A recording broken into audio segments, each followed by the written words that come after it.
పెట్టి ఇద్దరికి మధ్యలో గొడవ పడుతున్నప్పుడు మోషే ఏం చేశాడు? హెబ్రీని చంపేసి ఇసుకలో పాతి పెట్టారు కదా. నెక్స్ట్ డే ఇద్దరు ఐగుప్తీయులు గొడవ ఆడుకుంటున్నారు. అప్పుడు వెళ్ళి ఎందుకు మీరు సహోదరులు కదా, ఎందుకు ఇంత మీరు గొడవ పెట్టుకుంటున్నారని చెప్పినప్పుడు వాళ్ళు ఏమంటారు? మా మీద తీర్థరిగా చెప్పిన వాడు ఎవరు? నిన్న మీరు ఐగుప్తికి చెప్పినట్టు మమ్మల్ని చెప్తా అన్నప్పుడు అప్పుడు భయం వేసిపోయింది మోషే. అంటే ఐగుప్తికి చంపిన విషయము అందరికి తెలిసిపోయింది కాబట్టి ఇక భయపడి పారిపోవాలని చెప్పేసి పారిపోతారు. ఫరో ఏం చేస్తున్నాడు? ఇలా విషయం తెలిసినప్పుడు మోషేని చంపాలని ఫరో అనుకున్నాడు కాబట్టి మోషే పారిపోతాడు. ఎక్కడికి పారిపోతాడు? అప్పుడు అరణ్యానికి పారిపోతాడు కదా. అప్పుడు ఎన్ని ఇయర్స్ మోషేకి? 40 yearsకి పారిపోతాడు. అక్కడ ఒక బావి దగ్గర ఉన్నప్పుడు అక్కడికి ఒక విద్యాను యాజకుడైన రఘుయేలు ఆయన కుమార్తెలు ఎంతమంది? 7 కుమార్తెలు కదా. 7 కుమార్తెలు పశువులు కాయడానికి అక్కడికి వచ్చినప్పుడు ఇతర పశువులు మందలు కాసే వాళ్ళు వీళ్ళకి అడ్డుపడ్డారు. అప్పుడు ఏం చేశారు మోషే? వాళ్ళని తరిమివేసి రఘుయేలు యొక్క పశువులకి వాటికి వీళ్ళు పెట్టే వాళ్ళకి సహాయం చేశారు కదా. అప్పుడు ఇంటికి వెళ్ళి వాళ్ళు చెప్పారు, ఏదైనా తొందరగా వచ్చే రఘుయేలు అడిగినప్పుడు ఇట్లా ఒక వ్యక్తి మాకు సహాయం చేశాడు అని చెప్పినప్పుడు అప్పుడు రఘుయేలు ఏమంటాడు? ఇంటికి తీసుకొని రావచ్చు కదా అని చెప్పినప్పుడు అతను ఇంటికి తీసుకొచ్చి అతను భోజనం పెట్టి ఏం చేస్తాడు? రఘుయేలు తన కుమార్తె నుంచి వివాహం చేస్తాడు కదా. ఏం పేరు కుమార్తె పేరు? నుంచి వివాహము చేస్తారు. బాబు పుడతారు కదా, కేశవుడు. బాబు పేరు కేశవుడు. ఈ విధంగా అతడు రఘుయేలు తన మామ యొక్క మందని కాస్తూ ఉన్నప్పుడు ఒక పర్వతం మీద మంచుచున్న చెట్టు ఒకటి కనపడుతూ ఉంది. కానీ చెట్టు అయితే కాలలేదు. ఇదేదో ఇంతగా ఉంది, వెళ్ళి చూద్దామని చెప్పేసి అక్కడికి వెళ్ళి చూసినప్పుడు అప్పుడు ఎవరు మాట్లాడతారు మోషేతో? దేవుడైన యెహోవా మాట్లాడతారు కదా. ఏం మాట్లాడతాడు? ముందు ఏమి ఇవ్వమన్నాడు? అక్కడికి వచ్చేటప్పుడు పాదములను చెప్పులు ఇవ్వమంటాడు. నెక్స్ట్ దాంతో ఏమి మాట్లాడతారు? దేనికోసం? ఐగుప్తుకి వెళ్ళి అక్కడ బానిసత్వంలో ఉన్న ఇజ్రాయేలుని విడిపించాలని చెప్పేసి మోషేతో అన్నప్పుడు మోషే ఏమంటాడు? నోటి మాధ్యం గల వాడిని ఎంత వాడిని అని అన్నప్పుడు అప్పుడు మోషేకు ఇంకొక అతన్ని హెల్ప్గా ఇచ్చి పంపుతాడు దేవుడు. ఎవరిని? అతన్ని ఇచ్చి పంపుతాడు కదా. అక్కడికి వెళ్ళినప్పుడు నేను ఏమని చెప్పాలి? ఆ దేవుడు ఎవరు అన్నప్పుడు దేవుడు ఏమని చెప్తాడు? అని చెప్తాడు కదా. ఇట్లా మోషే 40 years విద్యానికి వెళ్తాడు. అక్కడ 40 years ఉంటాడు. 80 years అప్పుడు మళ్ళా ఐగుప్తుకి వస్తాడు కదా. ఐగుప్తుకి వచ్చినప్పుడు రాజుతో చెప్తారు, నేను ఇట్లా మా దేవుడైన యెహోవాకు ఉత్సవం చేయడానికి 3 రోజులు నచ్చంత దూరం వెళ్ళి మేము ఉత్సవం జరుపుకోవాలి కాబట్టి మమ్మల్ని పంపు అని అడిగినప్పుడు ఆ ఫరో పంపుతాడా? పంపడానికి ఇష్టపడలేదు కదా. ఇష్టపడినప్పుడు కొన్ని సూచనలు చూపిస్తారు మోషే. ఏమేమి చూపిస్తారు? కనబడేసినప్పుడు ఏమైంది? పాము తోకలు పట్టుకున్నప్పుడు మళ్ళీ ఇంకొకటి చేతిని నూనెలో పెట్టుకున్నప్పుడు అది పుసుకోవచ్చు కదా. మళ్ళీ పెట్టి తీసినప్పుడు చేయాలి కదా. ఈ విధంగా అందులో సూచిక లేకుండా అద్భుతాలు అక్కడ చేస్తారు కదా. ఈ విధంగా ఎన్ని చేసినప్పటికీ ఎన్ని తెగులు ఒకదాని తర్వాత ఒక తెగులు వచ్చినప్పటికీ మోషే ఏమి చేస్తున్నప్పటికీ ఫరో మాత్రము ఇశ్రాయేలు ప్రజల్ని పంపడానికి ఇష్టపడలేదు. ఇన్ని తెగులు వచ్చినా కానీ ఇశ్రాయేలు ప్రజలు నివసిస్తున్న గోషేన్ ప్రదేశంలో మాత్రం తెగులు ఉందా? ఒక్కటి కూడా వాళ్ళకి లేదు కదా. లాస్ట్లో చాలా కఠినమైనది వచ్చింది. ఏంటది? 10వ తెగులు. కదా. మొదటి సంతానము మనుషుల్లో కానీ జంతువుల్లో కానీ మొదటి సంతానం సరిపోతుందమ్మా. మొదటి సంతానం చనిపోవడం కదా. ఎవరికి మాత్రమో ఆ విధంగా జరగలేదు. అప్పుడు ఏం జరిగింది? దానికి ఎలా మరణదూత దాటిపోయింది వాళ్ళ గృహాల్లో నుంచి. నిర్దోషమైన గొర్రెల రక్తాన్ని గడపలకు చూసినప్పుడు మరణదూత ఆ గృహాన్ని దాటుకుంటూ వెళ్ళిపోయింది కదా. ఈ విధంగా అప్పుడు మహాఘోష కలిగింది అని చెప్పి బైబిల్లో ఉంది. ఇంత జరిగిన తర్వాత అప్పుడు ఫరో మోషేని అహరోనుని పిలిచి ఏం చేశాడు? మిమ్మల్ని అందరి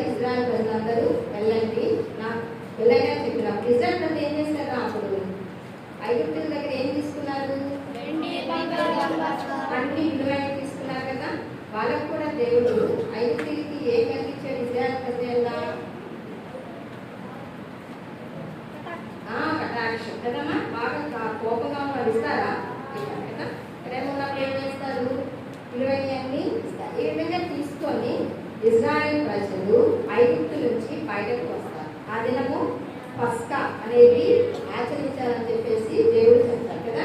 ఈ విధంగా ప్రయాణమై వచ్చిన తర్వాత కొంత దూరం ప్రయాణించారు. ప్రయాణించిన తర్వాత ఎక్కడికి వస్తారు?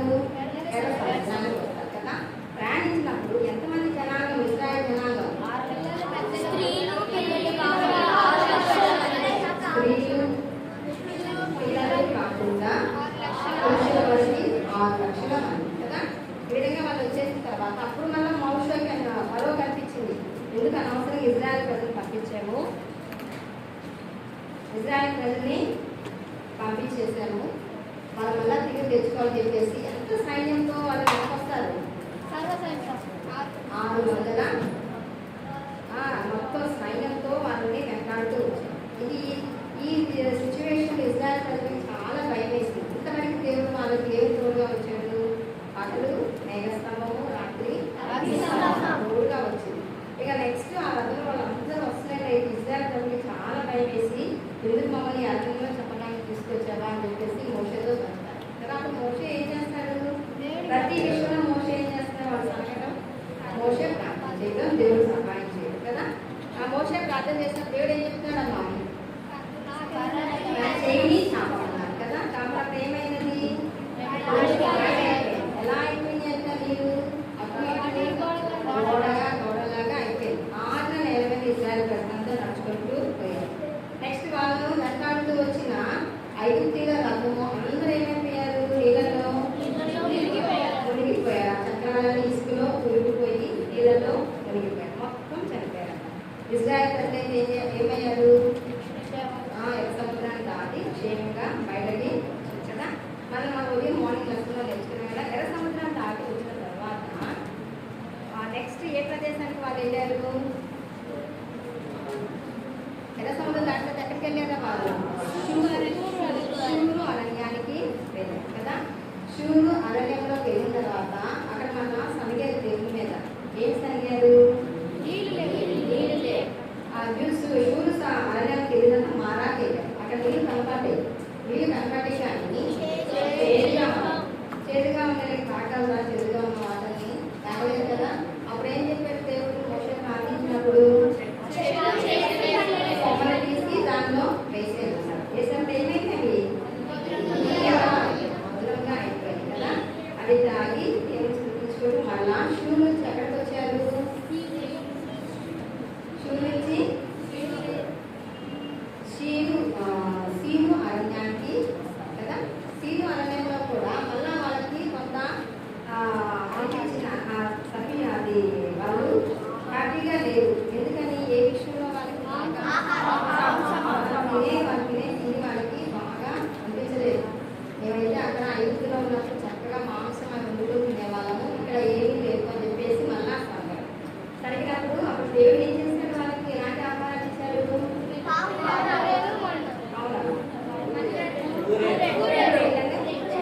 అది ఈవినింగ్ నాన్ వెజ్, మార్నింగ్ కొద్దిమేర గుంజే వల్లే వస్తుంది. ఎంతో టేస్టీగా ఉంటుంది అన్నమాట. ఇలాంటి ఆహారాన్ని దేవుడు వాళ్ళకి ఇచ్చారు. ఇలాంటి ఆహారాలు వాళ్ళు తింటూ ఉన్నారు కదా. ఈ సీను అరణ్యంలో నుంచి మళ్ళా ఎక్కడికి వాళ్ళు వచ్చారు? హోరేబుకు వచ్చారు. ఇవన్నీ అడుగుతా నేను ప్రశ్నలు. మళ్ళా సీను అరణ్యం నుంచి ఎక్కడికి వచ్చారు? హోరేబుకు వచ్చారు కదా. హోరేబుకు వచ్చినప్పుడు అక్కడ ఏం జరిగింది? మళ్ళా వాటర్ లేవు. బాగా మోషే మీద కోపంగా ఉన్నాడు. దొరికితే కొట్టేటట్టుగా ఉన్నాడు. అంత కోపంగా ఉన్నాడట. అప్పుడు ఏం చేశాడు మోషే? మళ్ళా దేవుడికి ప్రార్థన చేశాడు కదమ్మా. ప్రార్థన చేసినప్పుడు అప్పుడు ఏం చెప్తాడు దేవుడు? చేతుల్లో ఉన్న కర్రతో బండ మీద కొట్టినప్పుడు ఏమవుతుంది? ఎట్లా? హోరేబు నుంచి నెక్స్ట్ ఎక్కడికి వెళ్తారు వాళ్ళు? హోరేబు నుంచి నెక్స్ట్ రెఫీదీముకు వెళ్తారు. అక్కడ నుండి సీనాయి అరణ్యానికి వస్తారు. ఫస్ట్ ప్రజలు కనాన్ నుంచి ఎక్కడికి వచ్చారు? ఫస్ట్ నుంచి ఐగుప్తులు ఎక్కడున్నారు? గోషేను ప్రాంతంలో ఉన్నారు కదా. ఐగుప్తు నుంచి వాళ్ళు బానిసత్వం నుంచి విడిపింపబడ్డారు. విడిపింపబడాలంటే వాళ్ళకి ఎవరు నాయకుడిగా ఉన్నాడు? మోషే. ఐగుప్తు నుంచి ముందు ఎక్కడికి పారిపోయారు?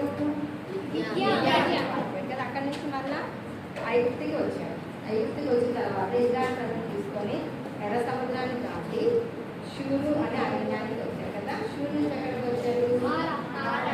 మారాలో వాటర్ బాగా చేదుగా ఉంది. అక్కడ నుంచి ఎలీముకి వస్తారు. ఎలీములో సఫిషియెంట్గా వాటర్ ఉన్నాయి.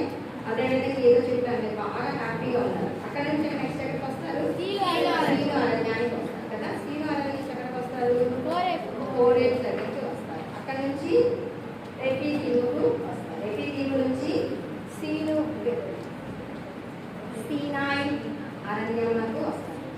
సీనాయి అరణ్యంలో సీనాయి పర్వతం ఉంది. ఫస్ట్ దేవుడు మోషేతో మాట్లాడతారు కదా, ఒక చెట్టు మలుతూ ఉన్న చెట్టు, అది ఆ ప్రదేశమే.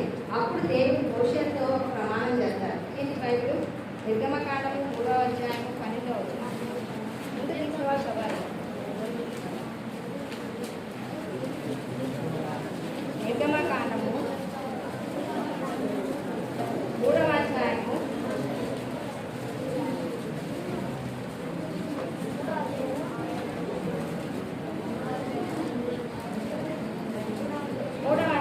12వ వచనం. ఒక లేచి గట్టిగా చదవండి అమ్మాయి.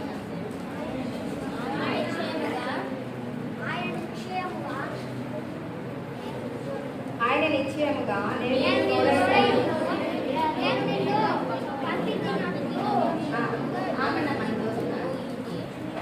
ఆయన నిశ్చయముగా నేను నీకు తోడై. ఈ మాటలు ఎక్కడంటే అప్పుడు ప్రస్తుతం దేవుడు ఫస్ట్లో మోషేతో మాట్లాడతారు కదా, మనం వచ్చిన పొదలో అక్కడ మాట్లాడే మాట్లాడేది జాగ్రత్త. ఆయన నిశ్చయంగా నేను నీకు తోడైను, నేను నిన్ను పంపించినంతకు ఇది నీకు సూచన. నీవు ఆ ప్రజలను ఐగుప్తులో నుండి తోడుకొని వచ్చిన తరువాత మీరు ఈ పర్వతం మీద దేవుని సేవించుదురైను. ఐగుప్తు నుంచి తీసుకొని వచ్చిన తర్వాత మళ్ళా ఈ పర్వతం మీదకి వస్తారు, అప్పుడు నన్ను సేవిస్తారని చెప్పేసి దేవుడు అప్పుడు మోషేతో మాట్లాడతారు.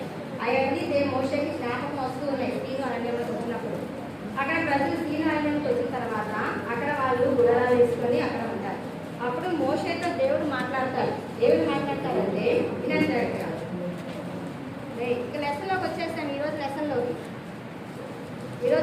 మనం వచ్చిన జాగ్రత్తగా లెసన్ ఏమిటంటే సీనాయి వద్ద దేవుడు మోషేతో మాట్లాడతారు. లాస్ట్ వాయిస్ చెప్పండి. లెసన్ ఏమేమి చెప్పండి. సీనాయి వద్ద దేవుడు మోషేతో మాట్లాడతారు. ఏ విధంగా సీనాయి వద్ద దేవుడు మోషేతో మాట్లాడతారు అనేది చూద్దాం. సీనాయి అరణ్యంలోకి ప్రజలందరూ వచ్చేసారు. వచ్చిన తర్వాత దేవుడు మోషేతో మాట్లాడతారు. ఏమని మాట్లాడతారు? నేను ఇశ్రాయేల్ ప్రజలకి ఏ విధంగా చేశాను, అదేవిధంగా ఐగుప్తులకి చేసినంతా మీకు తెలుసు. ఏ విధంగా పెద్ద రెక్కల మీద మరి నేను మోసుకొని నా ఇద్దరికి మేము తెచ్చుకున్నానో అవన్నీ ఇశ్రాయేల్ ప్రజలుగా యాకోబు సంతానానికి అందరికీ తెలుసు కదా. తెలుసు కాబట్టి ఎవరైతే నన్ను కైకొని నా నిబంధన అనుసరించి నడిచి, ఇవన్నీ మనకు చాలా క్వశ్చన్స్ వస్తాయి, మీరు ఆన్సర్స్ చెప్పాలి. ఎవరైతే నన్ను కైకొని నా నిబంధనను అనుసరించి నడిచినాయి కదా, వాళ్ళకి దేవుడు ఏమేమి చేస్తానన్నాడు? స్వకీయ సంపాద్యంగాను, అదేవిధంగా నెక్స్ట్ పరిశుద్ధ జనంగాను, యాజక రూపమైన ప్రజగాను మిమ్మల్ని నేను ఏర్పాటు చేసుకుంటానని ఇశ్రాయేలు ప్రజలకు చెప్పారు. ఏమేమి చేస్తారని చెప్పడమ్మా? నిబంధన అనుసరించి నడిచిన స్వకీయ సంపాద్యంగాను, నెక్స్ట్ యాజక రూపమైన రాజ్యంగాను, మూడోది పరిశుద్ధ జనంగాను. లేదండి, పరిశుద్ధ జన్మగాను మిమ్మల్ని నేను ఏర్పాటు చేసుకుంటారు, మీరంతా నా ప్రజలు అవుతారు అని చెప్పేసి యెహోవా దేవుడు ఎవరితో మాట్లాడతారు? మోషేతో మాట్లాడతారు కదా. ఇంకా చెప్పండి ఏంటవి? స్వకీయ సంపాద్యం, రెండోది యాజక రూపమైన రాజ్యం, మూడోది పరిశుద్ధ జనముగా నేను చేసుకుంటాను అని చెప్పేసి చెప్తాను. ఏమి వింటలేదు వాయిస్. ఇక విన్న వాళ్ళందరికీ కూర్చోబెట్టడమే. ఆన్సర్స్ రావట్లేదు. సరే కూర్చుందమ్మా. సెట్ చేసుకుంటాను అని చెప్పినప్పుడు మోషే వెళ్ళి ఇశ్రాయేలుగా పెద్దలందరినీ పిలిచి దేవుడు ఏం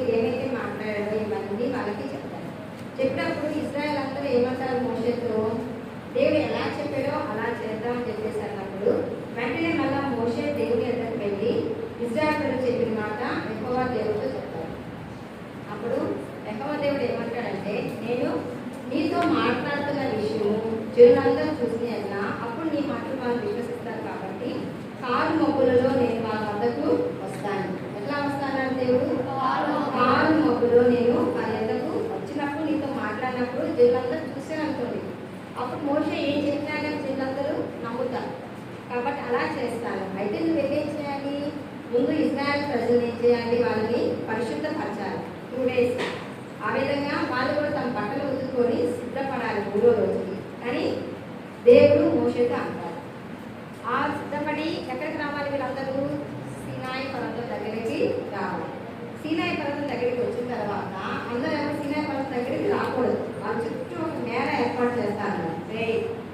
చుట్టూ ఒక మేడ ఏర్పాటు చేస్తారు. అంటే దాని అవతల మాత్రం ఇజ్రాయెల్ ప్రజలు ఉండాలి. ఎవరైనా వచ్చి సీనాయి పర్వతాన్ని తాకినా కానీ దాన్ని ఎక్కడం కానీ ముట్టినా కానీ చేశారనుకోండి, వాళ్ళకి ఏ శిక్ష, మరణ శిక్ష వాళ్ళకి రాళ్ళతో కొట్టడం కానీ ఇలాంటి శిక్ష వాళ్ళకి వస్తుంది. కాబట్టి సీనాయి పర్వతాన్ని ఎవరు కొట్టకూడదు, దాన్ని ఎక్కకూడదు, తాకకూడదు అని చెప్పేసి దేవుడు అన్నప్పుడు నెక్స్ట్ మోషే ఏం చేయాలి, ఇజ్రాయెల్ ప్రజలకు వెళ్ళేసి వాళ్ళందరినీ పరిశుద్ధపరిచారు. లేదా వాళ్ళు కూడా తమ బట్టలు ఉతుకొని సిద్ధపడ్డారు. ఆ విధంగా మోషే వాళ్ళకి ముందే చెప్పారు, మీరు ఎటువంటి అద్భుతమైన కార్యాలు చేయకూడదు అని చెప్పినప్పుడు ఇజ్రాయెల్ ప్రజలందరూ సిద్ధపడ్డారు.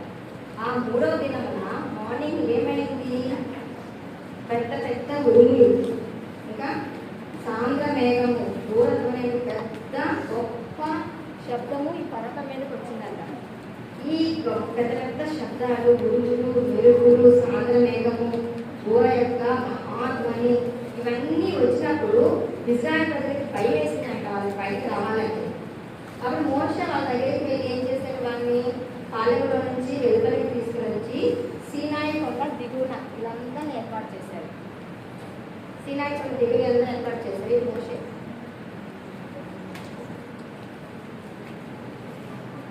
ఇది సీనాయి పర్వతము, వీళ్ళందరూ ఇజ్రాయెలు, ఈయన మోషే.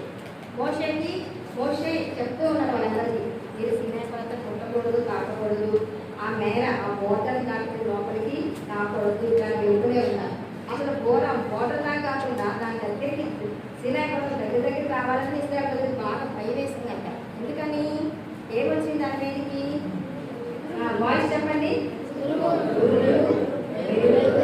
సాంద్ర మేఘము, దూర యొక్క మహాధ్వని.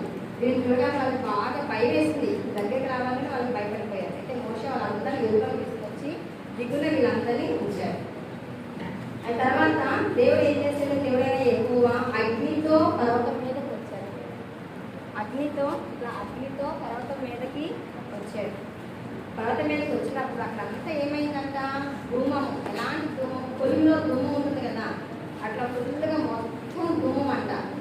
బాగా ధూమము, ఘోర యొక్క ధ్వని అంతకంతగా హెచ్చైపోతూ ఉందంట. ఆ సమయం, ఆ సిచ్యువేషన్ అంతా చూస్తే చాలా భయంకరంగా ఉంది, గంభీరంగా ఉంది. ఆ సమయంలో మోషే దేవుడితో మాట్లాడటము, దేవుడు మోషేతో మాట్లాడటము, ఇదంతా ప్రజలు చూశారు. వారి ప్రజలు చూసి వాళ్ళకి చాలా భయం వేస్తుంది. ఏదైనా మోషే నువ్వే దేవుడితో మాట్లాడి మాకు చెప్పు, నాకు మేముగా ముందుకు రాము, మాకు చాలా భయంగా ఉందని ఇజ్రాయెల్ ప్రజలు చెప్తారు. అప్పుడు దేవుడైన యెహోవా ఏమంటాడు మోషేని, నువ్వు పర్వతం మీదకి ఎక్కి రమ్ము అని చెప్పినప్పుడు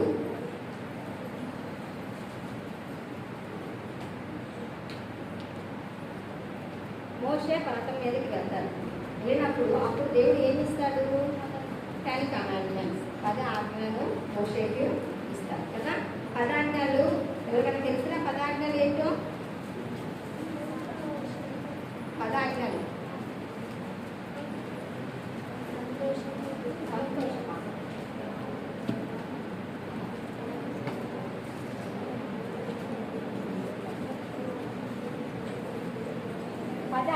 ఫస్ట్ ఆజ్ఞ అని చెప్తారు ఎవరన్నా, నేను తప్ప వేరొక దేవుడు. బైబిల్ తీయండి అందరూ, బైబిల్ తీయండి. నిర్గమకాండము 20వ అధ్యాయము ఎవరు మాట్లాడకూడదు.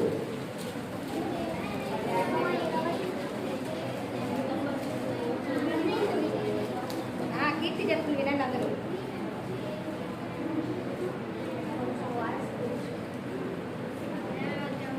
ఎన్ని చెప్పావు కీర్తి? కదా కీర్తి.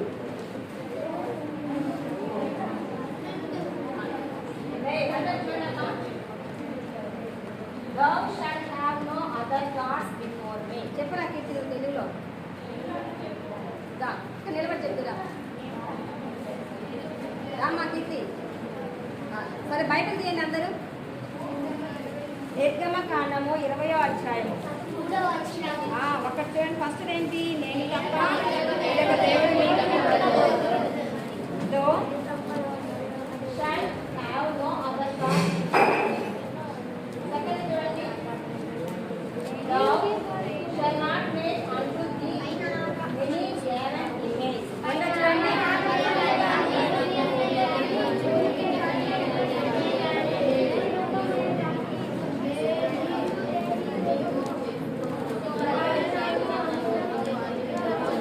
దేని రూపమునైనను విగ్రహములను మీరు చేసుకోనకూడదు. అది 2వ ఆజ్ఞ కదా.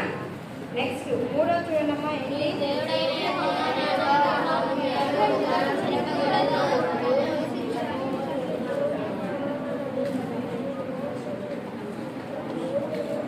Thou shalt not take the name of the Lord thy God in vain. కదా. 3వది ఏం చెప్పండి? నీ దేవుడైన యెహోవా నామమును వ్యర్థముగా ఉచ్చరింపకూడదు.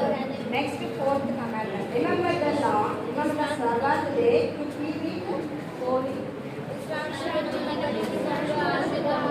విశ్రాంతి దినమును పరిశుద్ధముగా ఆచరించుటకు జ్ఞాపకముంచుకొను.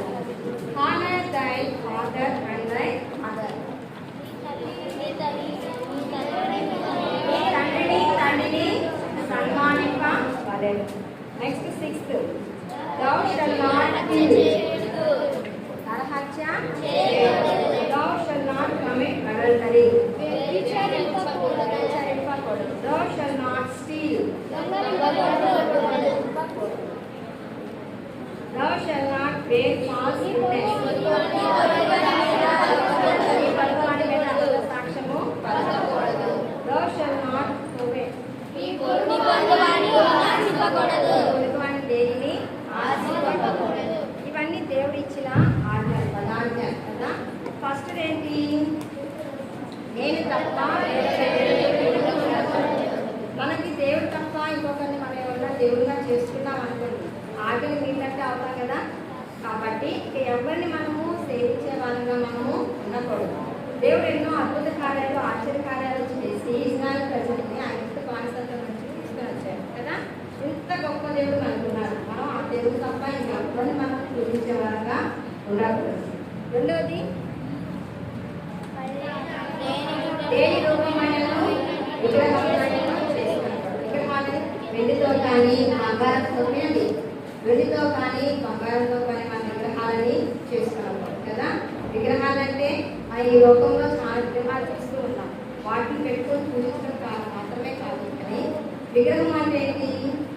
మనం దేవుని కాకుండా ఇంకా దేనిని ఇష్టపడతాము, దేవుని ఉంచవలసిన ప్లేస్లో ఉంచకుండా ఇంకొక వాళ్ళ గురించి మనం ఆలోచిస్తూ చేస్తున్నామో అవన్నీ ఏమవుతాయంట? విగ్రహాలు. కాబట్టి విగ్రహాలు అంటే ఇప్పుడు మామూలుగా వీళ్ళందరూ చక్కగా దేవుని వచ్చారు, కానీ కొంతమంది రాలేకపోయారు కదా. అంటే వాళ్ళు ఏం చేస్తున్నారు? దీనికంటే ఇంకొక వాటికి వాళ్ళు ఇంపార్టెన్స్, ప్రయారిటీ ఇచ్చారు. కాబట్టి అది వాళ్ళ జీవితంలో ఏంటి? విగ్రహం. ఈ విధంగా అలాంటిది మన జీవితంలో మనం ఉండకూడదు. ఇవన్నీ పాత నిబంధన కాలంలో ఆజ్ఞలే, మనకు అవసరం లేదు అనుకోవడానికి లేదు కదా. ఈ పాత నిబంధన కాలం అయినప్పటికీ ఇప్పుడు మన జీవితంలో మనము నెరవేర్చే వారంగా ఉండాలి. విగ్రహం అంటే ఏదో వెండితో బంగారంతో ఇద్దరితో చేసేవి కాదు, కానీ అవి మన హృదయంలో మన దేనైతే దేవుడి కంటే ఎక్కువ ప్రయారిటీ మనం ఇస్తూ ఉన్నామో అదే మన జీవితంలో ఏంటంట? విగ్రహము కదా. ఆ 3వ ఆజ్ఞ ఏంటమ్మా? నీ దేవుడైన యెహోవా నామమును సెకండ్ కమాండ్మెంట్ లో ఏముందంటే, మనం కానీ దేవుడిని ద్వేషించామనుకోండి, అప్పుడు 4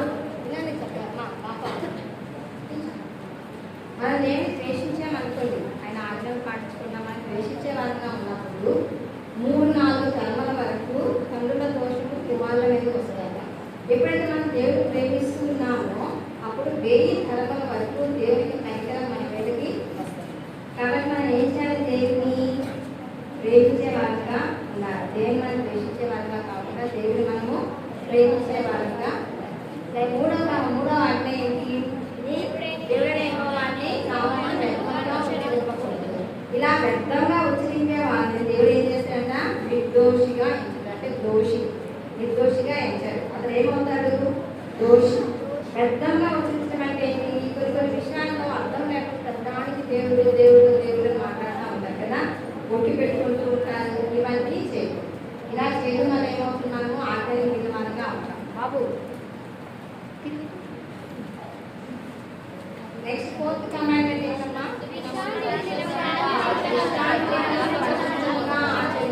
జ్ఞాపకం విశ్రాంతి దినమును పరిశుభ్రంగా. దేవుడు 6 దినాలు ఏం చేశాడు? భూమిలో ఉన్న ఆకాశాన్ని, భూమిని, నీళ్లను, దానిలో ఉన్న సమస్తాన్ని దేవుడు 6 దినాలు చేశాడు కదా. 7వ దినాన్ని ఏం చేశాడు? 7వ దినాన్ని దేవుడు పరిశుద్ధపరిచాడు. మనమైతే ఈ కాలంలో 7వ దినం ఏం చేయాలి? దేవుని మందిరానికి మనము వచ్చే వాళ్ళగా. ఎవరెవరు ప్రతి ఆదివారం మందిరానికి వెళ్తున్నామని తెలుసు కదండి. మేము మందిరానికి వెళ్తున్నాము. ఇంకా కొంతమంది వెళ్ళట్లేదా? సరే, తీర్మానం చేసుకోవాలి. ఇది దేవుని ఆజ్ఞ. మనం ఖచ్చితంగా ఎక్కడికి వెళ్ళాలి? ఆదివారం దేవుని మందిరానికి వెళ్ళాలి. చేసించండి. ప్రతి ఆదివారం మనం ఎక్కడికి వెళ్ళాలి? దేవుని మందిరానికి వెళ్ళే వాళ్ళుగా ఉండాలి కదా. సరిగా కూర్చున్నామా గర్ల్స్? బాయ్స్ కూడా. ప్రతి ఆదివారం మనం దేవుని మందిరానికి వెళ్ళే వాళ్ళుగా. ఇది ఎన్నో కమాండ్మెంట్? 4th కమాండ్ కదా. ఇవి 4 వరకు, 1 నుంచి 4 వరకు మానవునికి దేవునికి సంబంధించిన ఆజ్ఞలు. 1 నుంచి 4 వరకు ఎవరికి సంబంధించిన ఆజ్ఞలు? మానవునికి, దేవునికి. ఇక 5 నుంచి 10 వరకు మానవునికి ఇతరులతో సంబంధించిన ఆజ్ఞ కదా. ఇప్పుడు 5వ ఆజ్ఞ ఏంటి? నీ తండ్రిని తల్లిని సన్మానింపబడతారు. తండ్రిని తల్లిని సన్మానించే వాళ్ళు దేవుడు ఏం చేస్తారంట? దీర్ఘాయుష్మంతులుగా చేస్తారు. తండ్రిని తల్లిని సన్మానించే వాళ్ళు దేవుడు ఏం చేస్తాడు? దీర్ఘాయుష్మంతులుగా చేస్తారు కదా. సన్మానించడం అంటే వాళ్ళ కుర్చీలో కూర్చోబెట్టి షాల్ పెట్టి ఓకే ఇవ్వడం సన్మానించడం అంటే కాదు కదా. మనం ఏం చేయాలి? వాళ్ళ మీరైతే ఏం చేయాలి? వాళ్ళకి వినేగా ఉండాలి. తల్లిదండ్రులు చెప్పిన మాట వినేవారిగా ఉండాలి. సరిగ్గా అబ్బాయి నిద్రపోతారా? తల్లిదండ్రులు చెప్పిన మాట మనం ఏం చేయాలి? వినేవారిగా విధేయత కలిగి ఉండాలి కదా. వాళ్ళు చెప్పిన మాట మనం వినాలి. వాళ్ళు చెప్పిన మాట మనము వినేవారిగా ఉండాలి కదా. వాళ్ళు మనం ప్రేమించాలి, విధేయత కలిగి ఉండాలి కదా. నెక్స్ట్ నరహత్య చేయకూడదు. నరహత్య చేయకూడదు కదా. మనం ఎవరైనా నరహత్య చేయాలని ఆలోచన మన దగ్గర ఉంటాయా? ఉండాలి కదా. ఇది మనకు సంబంధించింది కాదు కదా. అవునా? నిజమేనా? నరహత్య చేయడము అంటే మన సహోదరిని మనం ద్వేషించిన వల్ల మనం ఏం చేసిన వాళ్ళం అవుతామన్నా? నరహత్య చేసిన వాళ్ళము అవుతాం కదా. నేనేం నరహత్య చేస్తే అంత పాపం నేనేం చేయలేదు అనుకుంటాం. కానీ నరహత్య దేనికి సమానంగా ఉంది? మన సహోదరుని మనం ద్వేషించామనుకోండి, మన సహోదరుని మనం ద్వేషించామనుకోండి, అప్పుడు మనం ఏం చేసినట్టు? నరహత్య చేసినంత పాపం. కాబట్టి మన సహోదరుని మనం ద్వేషించకూడదు. వాళ్ళతో ఏముండాలి? ప్రేమ కలిగి ఉండాలి. వాళ్ళ కొరకు మనము ప్రార్థన చేసేవారుగా ఉండాలి. ఏదైనా మీకు వాళ్ళు బాధ పెట్టుకుంటే మనం ఎవరు చెప్పుకోవాలి? దేవుడు చెప్పుకోవాలి. అంతేగాని వాళ్ళ మీద ద్వేషం మీరు పెట్టుకోవాలి. ద్వేషం పెట్టుకున్నాను అనుకోండి, ఏం చేసినట్టున్నాం? వాళ్ళని నరహత్య చేసినంత పాపం. సరేనా? నెక్స్ట్ కమాండ్మెంట్ వ్యభిచరించకూడదు కదా. చిన్న వయసులోనే కొద్దిమంది ఇప్పుడు పాపం ఆలోచన కలిగి ఉంటారు. సెల్ ఫోన్ అవి వ్యభిచరించకుండా పెద్దవాళ్ళు చేసే పాపం అనుకోవచ్చు. అంత పెద్ద పాపం కాకపోయినా మన మనసులో ఒక పాపం, ఆడపిల్లలైతే మగపిల్లల గురించి, మగపిల్లలైతే ఆడపిల్లల గురించి వేరే ఫీలింగ్, మోహం చూపు అలాంటివి కలిగి ఉన్నా కానీ వాళ్ళు ఏం చేసినట్టు? వ్యభిచారం చేసినంత పాపం. వ్యభిచారం పెద్దవాళ్ళకి మన కాదు అనుకున్నారు పిల్లలు. కానీ మనం మోహం చూపు అలాంటి ఆలోచన మన మనసులో ఉన్నా కానీ మనం ఏం చేసినట్టు? వ్యభిచరించినంత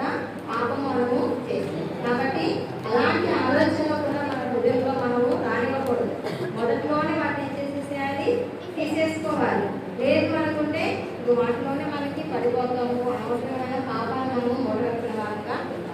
నెక్స్ట్ కమాండ్మెంట్ కదా, దొంగతనం అనేది పాపం. కొంతమందికి అది మామూలు హ్యాబిట్ అయిపోతుంది దొంగతనం. అదే కనపడగానే ఏదైనా రే ఏమి తీసేసుకుంటా ఉంటారు కదా, అదొక అలవాటుగా అయిపోతుంది. అలవాటుగా అయిపోతా ఉన్నప్పుడు వాళ్ళకి ఏది కనిపించినా తీసేసుకోవాలనిపిస్తుంది. ఇప్పుడు నాది కాదే అన్న ఆలోచన వాళ్ళకి రావు కదా. దేని గురించైనా వాళ్ళకి కనపడగానే తీసేసుకోవటం, ఆశ పట్టడం ఇలాంటివన్నీ జరుగుతుంది. కాబట్టి దొంగిలించకూడదు, ఇది దేవుడికి ఇచ్చిన ఆజ్ఞ. కాబట్టి మనము ఆజ్ఞను మనము పాటించే వారుగా ఉండాలి అని చెప్పేసి మనము మన హృదయంలో మనం తీర్మానం చేసుకోవాలి. నెక్స్ట్ వాళ్ళ మీద అబద్ధ సాక్ష్యము పలుకకూడదు. ఎవరు చెప్తున్నారు కొద్ది వాళ్ళ మీద అబద్ధ సాక్ష్యం పలుకుతున్నారు ఎవరైనా? అలా పలకాకండి. అలాంటి అలవాటు మిగిలితే దాన్ని మానుకోవాలి. మన కొద్ది వాళ్ళ మీద అబద్ధ సాక్ష్యం మనము పలుకకూడదు. నెక్స్ట్ నువ్వు చెప్పమ్మా, లాస్ట్ ఎలా చదువులే నెక్స్ట్ కమాండ్మెంట్ చెప్పు, లాస్ట్ది నువ్వే కాదా, తెలీదా? మరి వినొచ్చు కదా, నువ్వు చెప్పు మా నువ్వే. మొదటి నుంచి నవ్వుతానే ఉన్నావు, నేను చూసి చెప్తున్నాను ఇక్కడ ఆన్సర్స్ లేవు, ఏమి నవ్వుతా కూర్చున్నావు. ఎందుకని అట్లా? ఆ లాస్ట్ చెప్పండి, గర్ల్స్ చక్కగా చెప్తున్నారు. ఈ పొరుగువాన్ని దేన్ని మనము ఆశపడు, పొరుగువాని మీద పొరుగువాన్ని మనము ఆశింపకూడదు. వాళ్ళు ఏదైనా కానీ మనము ఆశపడకూడదు. మనది కాదు అనుకున్నప్పుడు దాని మీద మనకి ఆశ కలిగి ఉండకూడదు కదా. అలా ఆశ అనేది కలిగిందే అనుకోండి, మన పొరుగువాని మీద ఏదైనా కానీ ఆశ కలిగి ఉన్నాం అనుకోండి, మనం హ్యాపీగా ఉండగలమా? దాని మీద మనకు ఆలోచన ఉండేది, అది ఎప్పుడు మన దగ్గరికి వస్తుంది, ఎప్పుడు దొరికిద్దాం, ఇలాంటి ఆలోచన మనకు. కాబట్టి పొరుగు వాడిని మనము ఆశింప. ఇవన్నీ 10 కమాండ్మెంట్స్ దేవుడిచ్చారు. ఈ 10 ఆజ్ఞలు ధర్మశాస్త్రంలో ఒక భాగం. ఈ 10 ఆజ్ఞలు దేవుడు మోషేకి ఇచ్చి ఇశ్రాయేలు ప్రజలకు చెప్పని చెప్పారు. ఈ 10 ఆజ్ఞలు ఇచ్చిన తరువాత మోషే దేవుడున్న గాఢాంధకార ప్రదేశానికి వెళ్ళినప్పుడు అప్పుడు దేవుడు మోషేతో మాట్లాడతాడు. నా కోసం ఒక బలిపీఠాన్ని కట్టమని చెప్తారు. నా కోసం ఒక బలిపీఠం. ఎందుకంటే ఇంగ్లీష్లో వచ్చేట కమాండ్మెంట్స్ మొత్తము నేర్చుకున్నారు. ఇంగ్లీష్ ఎవరన్నా తెలియదా? సరే,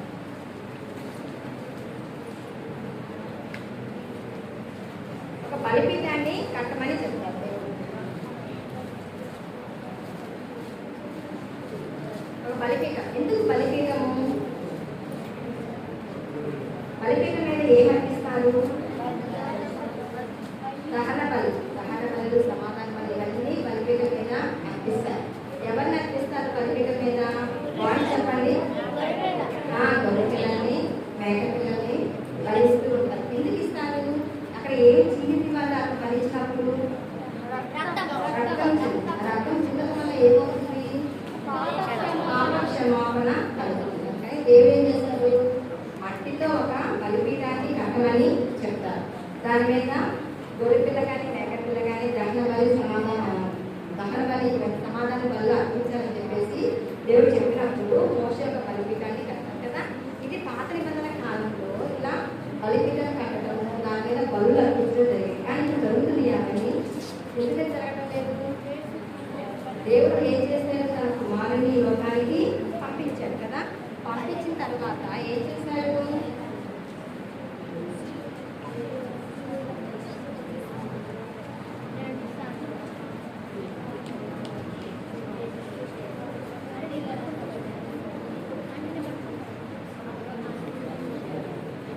దేవుడు శిలువ మీద తన కుమారుని బలిగా అర్పించారు కదా, రక్తాన్ని చిందించారు. ఎవరి కోసం ఇదంతా చేశారు? దేవుడు మన కోసం, మన పాపమును క్షమించబడాలని చెప్పేసి దేవుడు ఏం చేశారు? తన కుమారుని ఈ లోకానికి పంపారు. దేవుడు మన పాపము నిమిత్తం రక్తాన్ని చిందించడం ద్వారా ఆ చిందించిన విలువైన, అమూల్యమైన, నిష్కపటమైన రక్తం ద్వారా మన పాపాలను ఏమవుతుంది? క్షమించబడుతున్నాయి కదా. ఈ శిలువ యాగాన్ని మనం గుర్తించే వారంగా ఉండాలి. ధర్మశాస్త్రం వల్ల మనకి రక్షణ అనేది కలగదు. దేవుడు శిలువలో కాచిన విలువైన అమూల్య రక్తం ద్వారా మన పాపాలు క్షమించబడినప్పుడు మనకి రక్షణ కలిగింది అని రుజువు పరుచుకోవటానికి ధర్మశాస్త్రం సంబంధించిన చెప్పిన ఆజ్ఞలన్నీ మనము రుజువు పరచుకోవడానికి నెరవేర్చే వారంగా ఉండాలి. కానీ మనం రక్షణ పడ్డాం అనుకోండి, ఈ ఆజ్ఞలన్నీ మన జీవితంలో మనం నెరవేర్చే వారంగా ఉంటాం కదా. అందుకు ధర్మశాస్త్రం. రక్షణ అనేది దేని ద్వారా మనకు కలుగుతుంది? రక్షణ ఎందుకు కదా, ఎవరి ద్వారా మనం రక్షణ పడతాము? యేసుక్రీస్తు ప్రభు వారు శిలువలో కాల్చిన విలువైన అమూల్యమైన రక్తం ద్వారా మనకేం కలుగుతుంది? పాప క్షమాపణ. ఆయన మనల్ని రక్షించుకుంటారు కదా. ఈ ధర్మశాస్త్రానికి సంబంధించిన 10 ఆజ్ఞలన్నీ మనం నెరవేర్చాలి అంటే మనకి సాధ్యం అవుతుందా? మనం మానవులే కదా. మనం ఎంత దేవుడు ఎదగాలి అనుకున్నప్పుడు అంతగానో సాతాను మనం టెంప్ట్ చేస్తూ ఉంటుంది కొన్ని విషయాలు కదమ్మా.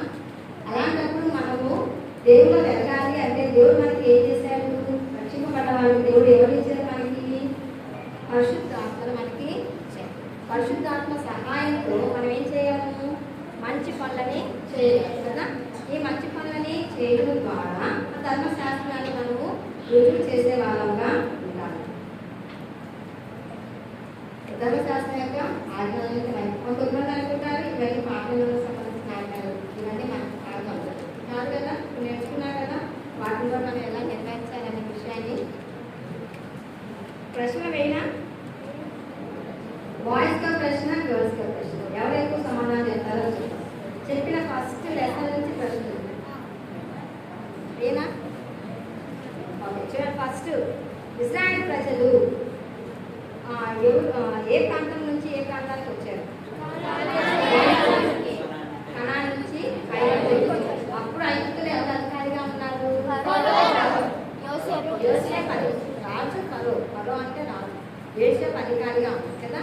ఏ ప్రాంతానికి వచ్చారమ్మా బాయ్స్? ఇశ్రాయేలు ప్రజలు గోషెను ప్రాంతానికి వచ్చారు కదా. నెక్స్ట్ అప్పుడు ఫస్ట్ ఏం చేస్తూ ఉండేవాళ్ళు ఇశ్రాయేలు ప్రజలు?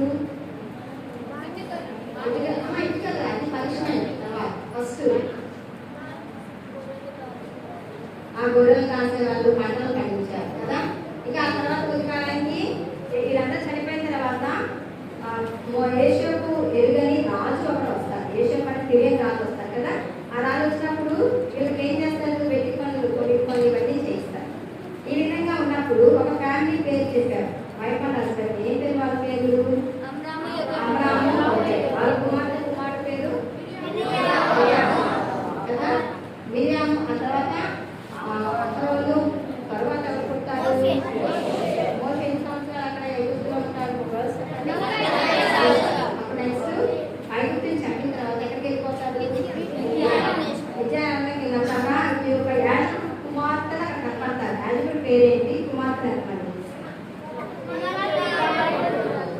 కుమార్తెలు 7. యాజకుడి పేరు రఘుయేలు కదా.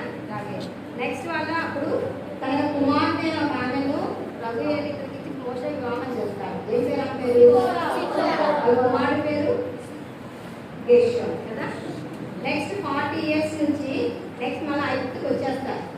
ఐగుప్తుకి వచ్చినప్పుడు ఎన్ని తెగుళ్ళు ఐగుప్తు ఈ ప్రజల మీద దేవుడు తీసుకొని వస్తారు? లాస్ట్ ఏంటి?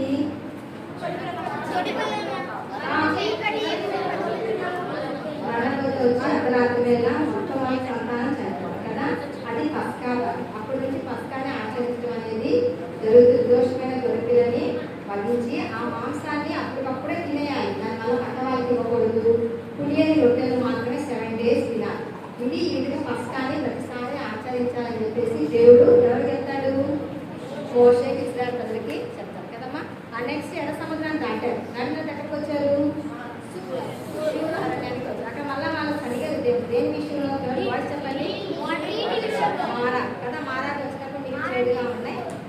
అప్పుడు ఏం చేశాడు ఆ దేవుడు? ఏం చేయలేదు చెప్పాడు? అప్పుడు ఏమైపోయినది? నెక్స్ట్ అక్కడ నుంచి ఎక్కడికి వచ్చారు? ఎరువుకి వచ్చారు. ఎరువులో బాగుంది. నెక్స్ట్ ఎరువు నుంచి ఎక్కడికి వచ్చారు? సీను అరణ్యంలోకి వచ్చారు కదా. అక్కడ మన సరుగుడ దేని గురించి సరిగేరు? దేవుడు ఎలాంటి ఆహారాన్ని ఇచ్చారు? బాయ్స్ చెప్పండి. పూరేళ్లను అదేవిధంగా మన్నాను ఇచ్చి వాళ్ళని పోషించారు. సీను అరణ్యం నుంచి మళ్ళీ నెక్స్ట్ ఎక్కడికి వచ్చారు? కదా. అక్కడ ఏం జరిగింది?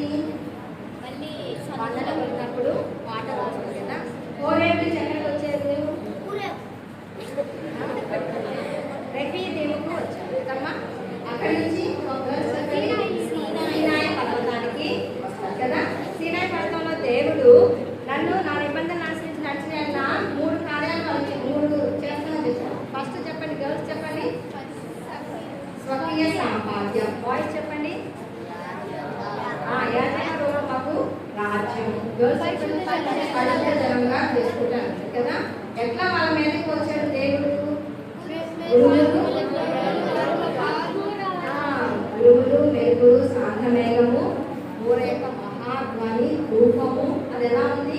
కొలిమిలోని ధూపము వలె ఉంది కదా. కారు మొక్కల్లో దేవుడు వాళ్ళ దగ్గరకు వచ్చి మోషేని పైన చెప్పి ఎన్ని ఆజ్ఞలు ఇచ్చాడు? 10 ఆజ్ఞలు ఇచ్చాడు. ఎవరైనా చెప్తారా 10 ఆజ్ఞలు వరుసగా అన్ని? లేదా గర్ల్స్ ఒకటి బాయ్స్ ఒకటి చెప్పేసి గర్ల్స్ చెప్పండి ఫస్ట్ ఏంటి? నెక్స్ట్ బాయ్స్ చెప్పండి. దేని లోకమైనను విగ్రహమైనను మీరు girls third commandment. Boys fourth commandment. Girls చెప్పండి. విశ్రాంతి పరిశుభ్రంగా ఆచరించారు. నెక్స్ట్ ఫోర్త్ చెప్పండి బాయ్స్. 4 అయిపోయింది. 4 ఆజ్ఞలు దేవునికి మానవునికి సంబంధించి, మానవునికి దేవుడు. నెక్స్ట్ 5ది సన్మానింపబడాలి. నెక్స్ట్ 6th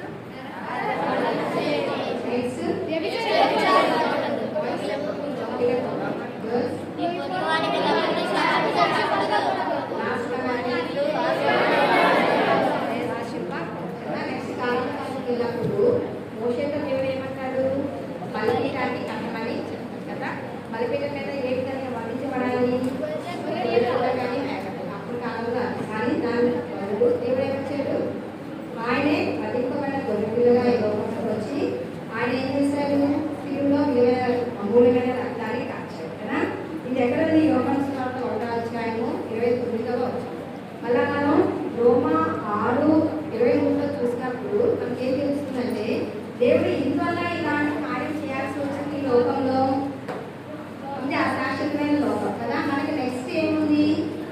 నిత్య జీవం ఉంది. ఆ నిత్య జీవానికి ఇచ్చే రాజ్యాన్ని మనం వారసులం అవ్వాలంటే దేవుడు ఏం చేయబడాలి?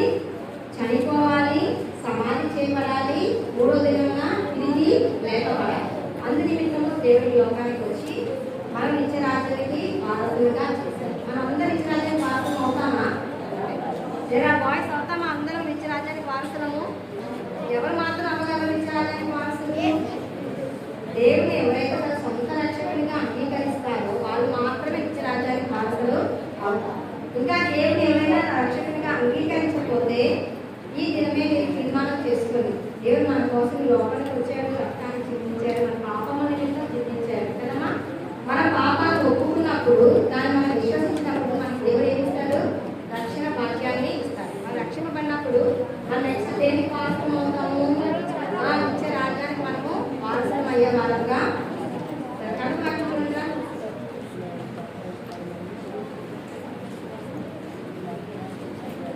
ధర్మశాస్త్రం వలన పాపమనగా ఎప్పుడో తెలియబడుచున్నది. రోమా 3వ అధ్యాయము 20వ వచనం. రక్తం చిందింపకుండా పాప క్షమాపణ కలుగదు. 2వ అధ్యాయము 22వ వచనం.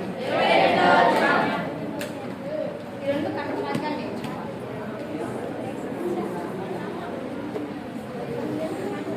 అందరు మోకరించడం ప్రేర్ చేసుకుందాం. అందరూ మోకరించండి, మాట్లాడద్దు, సైలెంట్గా మోకరించండి. వాయిస్ కళ్ళు మూసుకోండి. అందరు కళ్ళు మూసుకున్నామా? అవునుగా ఫ్రెండ్స్, కాబట్టి పర్వతం పొందినండి పరిశుద్ధమైన నామానికి ఆచరించుకుంటున్నాను బాబా. వేడిగా ప్రవేశానికి లెక్కలు మీరు మాకు తోడైన దేవా, మీకు వందనాలు స్తోత్రాలు చెల్లించుకుంటున్నాం ప్రభా. మీరు మా కొరకు ఈ లోపలికి వచ్చారు ప్రభా. మీరు అమూల్యమైన రకాన్ని చూపించడం వల్ల మాకు క్షమాపణ రక్షణ భాగ్యానికి మీకు వేలాది వందనాలు స్తోత్రాలు చెల్లించుకుంటున్నాం తండ్రి. అయ్యా మేము త్వరలో కాణించే వారిని ఉండడానికి మీరు మాకు పరిశుద్ధాత్మ అనుగ్రహించారు ప్రభావ. అందుకని మీకే వందనాలు స్తోత్రాలు ప్రభావ. మేము మీ మీద ఆధారపడుతూ ఈ విధంగా మీకు ఇష్టమైన విధంగా ఈ లోకంలో